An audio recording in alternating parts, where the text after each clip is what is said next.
Jacques et l'haricot magique. Il était une fois un garçon, il s'appelait Jacques. Il était pauvre. Il a volé des pièces d'or du géant.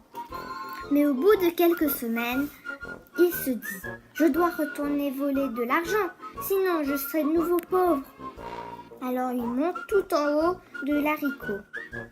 Et je demande à la géante de nouveau à manger. Et elle répond « Encore toi, la dernière fois que tu es venu, tu nous as volé des pièces d'or. » Mais tout à coup, boum, bam, vite dans le four, dit la géante.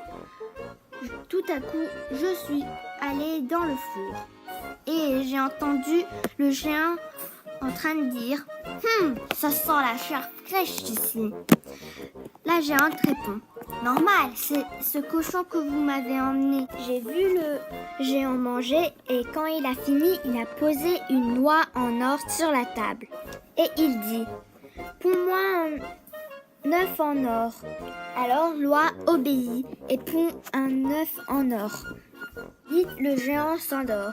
Alors j'en profite pour voler sa oie en or et son œuf. Et je suis descendue de l'haricot magique avec l'œuf et l'oie en dessous de mes bras. Maintenant, je suis riche. J'aime bien ma vie, mais il manque un peu d'aventure. Je m'ennuie beaucoup ici. Alors, je décide de retourner chez le géant et la géante pour voir ce qui se passe chez eux.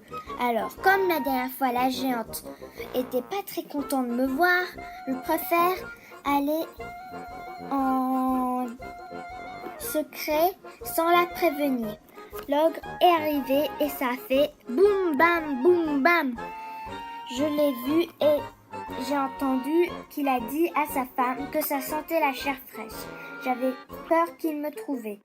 Je finis par comprendre qu'il me cherche, car il regarde partout dans la cuisine.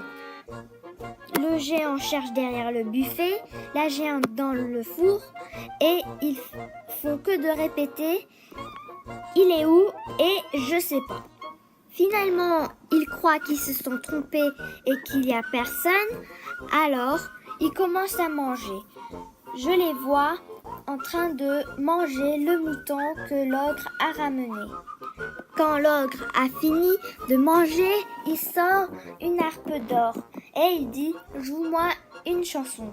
Elle était si mélodieuse qu'il finit par s'endormir. Alors je prends l'harpe et je file par la porte. Mais malheureusement, je me suis cognée. Alors ça fait un gros boing et ça a réveillé le géant. Je monte vite sur l'haricot et je descends aussi vite que je peux. L'ogre est en train de descendre très vite et moi, je suis en train de couper et c'est dur car l'haricot, c'est très gros. Mais finalement, j'entends un gros crack et c'est tombé. Et je crois qu'on ne reverra plus jamais l'ogre. Maintenant, je suis très heureux car grâce à l'œuf de l'oie, nous sommes riches. Et grâce à la, car elle me distrait quand je m'ennuie. Merci pour regarder.